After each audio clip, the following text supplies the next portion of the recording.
Alors, une fois que vous avez fait les travaux de menuiserie, vous êtes rendu dans les travaux de peinture.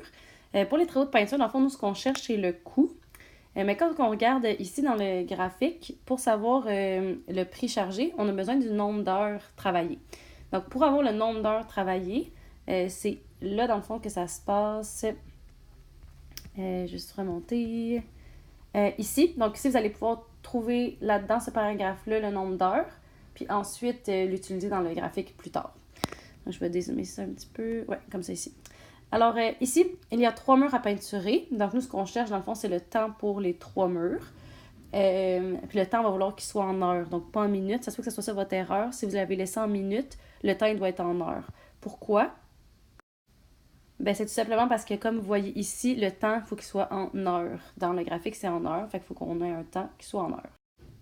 Donc, ce qu'on nous dit ici, c'est qu'ils prennent tous un temps différent à peinturer. Parfait, donc on va faire le total après. Le deuxième mur prend 140 minutes de moins que le double du temps pour le premier mur. Donc, ce que ça veut dire, ça ici, c'est que le deuxième mur, il se fie sur le premier. Après ça, le troisième mur prend 90 minutes de moins que le double du temps pour le deuxième mur. Donc, ça veut dire que le troisième mur se fie sur le deuxième mur. Donc, je placerai ça comme ça. Et en tout, pour peinturer les 3 murs, cela prend 280 minutes de plus que la moitié du temps pour le deuxième mur. Donc, ça veut dire que le total, il se fie sur le deuxième mur. Mes 3 inconnus ici, c'est le temps pour le premier mur, le temps pour le deuxième mur, le temps pour le troisième mur, et les temps pour les 3 murs qui sont mis ensemble. C'est en minutes, parce que si tout s'exprime en minutes, c'est seulement à la fin, dans le fond, je vais le changer pour en heures. Voilà. Ici, ben, le troisième mur se fait sur le deuxième se fait sur le premier, le total se fait sur le deuxième, mais le deuxième se fait sur le premier. Ça veut dire que le X, il va aller au premier mur. Ensuite, je vais aller faire le deuxième mur. Donc, pour le deuxième mur, ici, on dit que ça prend 140 minutes de moins que le double du temps pour le premier mur. Donc, on a 2 consignes ici. On a le 140 minutes de moins, puis on a le double du premier mur. Ce que je vais aller faire en premier, c'est le double du premier mur. Donc, j'ai fait 2x. Puis ensuite, j'ai fait le 140 minutes de moins, donc moins 140.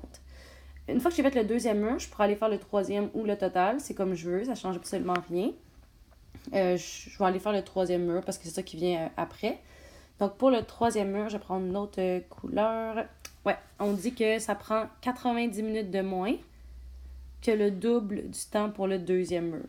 Ça veut dire que j'ai 2 consignes, le 90 minutes de moins, puis le double du temps pour le deuxième mur. Je vais aller faire le double du temps pour le deuxième mur en premier.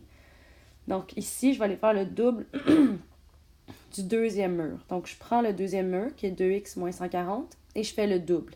Ça veut dire que je mets des parenthèses, puis je fais x2.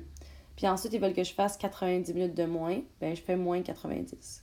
Pour le total, vous n'êtes pas obligé de le mettre dans l'étape 1. Si vous voulez, vous pouvez seulement l'écrire dans l'étape 2. Mais puisque je ne le connais pas, ben moi, je suis allée le mettre. Donc, pour le total, je vais prendre d'autres couleurs. Je vais prendre rouge. Tiens. En tout, pour peinturer les 3 murs, ça prend 280 minutes de plus que la moitié du deuxième mur. Donc, pour le total, il faut que je fasse la moitié du deuxième mur. Puis ensuite, il faut que je fasse 280 minutes de plus. Donc, j'ai pris le deuxième mur et j'ai fait la moitié. J'accepterais si tu écrirais directement x moins 70, mais moi j'ai fait 2x moins 140 divisé par 2 parce que je fais la moitié. Donc j'ai pris le deuxième mur, je fais la moitié, puis ensuite plus 280. Donc ce qui est logique ici dans le fond, c'est que à partir de ça, moi il faut que je trouve la valeur de x, parce que moi je cherche le temps pour les 3 murs mis ensemble. Fait que j'ai besoin de la valeur de x pour connaître ça. Donc j'ai besoin d'avoir une équation. Mon équation, je vais la faire avec le fait, dans le fond, que si je prends le temps pour le premier mur, plus le temps pour le deuxième mur, plus le temps pour le troisième mur, bien, ça va me donner le temps pour les 3 murs mis ensemble. Quand je vais résoudre mon équation, ça va me donner la valeur de x. La valeur de x, c'est le temps pour le premier mur. Donc, c'est pour ça que mon titre, c'est temps pour le premier mur. Ce que je suis allée écrire ici, dans le fond, si je prends les surligneurs, ça se peut que ça vous aide à comprendre. Dans le fond, je suis allée faire le premier mur, plus le deuxième mur, plus le troisième mur. Et ça, dans le fond, ça m'a donné le total qui est juste ici. Fait que j'ai fait premier mur, plus deuxième mur, plus troisième mur, égal au total. Après ça, ici, ben, j'ai distribué le 2 dans la parenthèse. Ça m'a donné 4x moins 280. Tout le reste est resté pareil. J'ai rassemblé les termes semblables à gauche. Ça m'a donné 7x moins 510. J'ai rassemblé les termes semblables à droite. Ça m'a donné x plus 210. J'ai décidé de mettre mes termes algébriques à gauche. Donc, le x qui était ici était à la mauvaise place. J'ai fait moins x des deux côtés. Ça m'a donné ça ici. Le moins 510 était à la mauvaise place, donc j'ai fait plus 510 des deux côtés. Puis ensuite, j'ai divisé par 6. Donc, ça m'a donné 120 minutes pour le premier mur. Si vous voulez aller lentement, ce que vous pourriez faire après, c'est aller trouver le temps pour le deuxième mur, donc en remplaçant le x par 120 là-dedans. Aller trouver le temps pour le troisième mur, donc aller remplacer le x par 120 là-dedans, puis ensuite les additionner. Mais le raccourci, ce que je vous conseille de faire, c'est d'aller trouver le temps pour les trois murs mis ensemble. Donc ici, directement, je suis allée trouver le temps pour les trois murs. Et donc, c'est mon expression algébrique pour les trois murs. Puis ici, j'ai simplifié en premier. Donc, divisé par 2, ça donne x. Moins 140 divisé par 2, ça donne moins 70. Puis, moins 70 plus 280, ça m'a donné 210. Puis, c'est rendu ici, dans le fond, je ne sais pas si vous voyez, là, mais j'ai remplacé mon x. Mon x était 120, j'ai remplacé mon x par 120 là-dedans. Et ça m'a donné 330 minutes. 330 minutes, c'est combien de temps en heure? Ben, dans le fond, 60 minutes, c'est 1 heure. Parce que si je fais 60 divisé par 60, ça fait 1. 120 minutes, c'est 2 heures. Parce que si je fais 120 divisé par 60, ça donne 2 heures. Mais 330 divisé par 60, ça fait 5,5. Ça veut dire que ça fait 5,5 heures. Une fois que ça c'est fait, ben, je vais pouvoir aller trouver combien ça coûte pour 5,5 heures. Donc, je regarde dans mon graphique qui est ici. Est-ce que je le vois pour 5,5 heures? Ben, premièrement, je vais aller faire mes graduations pour que ce soit plus simple. Une fois que ça c'est fait, ben, je me rends compte que pour 5,5 heures, je ne le vois pas. Donc, comment j'ai fait mes graduations, c'est que c'était 2 carreaux pour un bond de 1. Donc, ça continue à être 2 carrés pour un bond de 1, etc. Ici, dans le fond, c'était 2 carreaux pour un bond de 30. Ça veut dire que pour un carreau, c'est un bond de 15 parce qu'il faut que ce soit des bonds constants. Mais à 5,5 heures, je ne le vois pas. Donc, je vais être obligée d'aller trouver c'est quoi l'équation de cette droite-là, puis l'utiliser pour trouver combien ça va coûter pour 5,5 heures. Quand tu cherches l'équation à partir d'un graphique, la première étape, c'est toujours d'aller faire une table de valeur. Comment tu fais ça? En fond, c'est que tu vas aller spotter 3 points dans ton graphique qui arrivent pile sur le quadrillé. Donc, moi, si je vois ce point-là, le 0, 0, il arrive pile sur le quadrillé.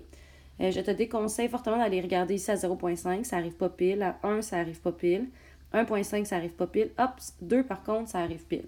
Donc, à 2,45, ça, je le vois bien. Je vais le choisir comme point. Même principe après ça, dans le fond, je vois pas très bien jusqu'à 4. À 4,90, là, je le vois bien. Donc, une fois que j'ai 3 points qui arrivent pile sur les quadrillés, mais c'est à ce moment-là, c'est ça que je vais aller mettre dans ma table de valeur qui est juste ici. Donc, ici, il manque ma ligne, on dirait au milieu. Là. Attendez un instant. Ouais. Donc, ici, j'ai le point 0,0, j'ai le point 2,45, j'ai le point 4,90. À partir de là, vous faites votre démarche habituelle pour aller trouver la régularité, la valeur initiale puis l'équation.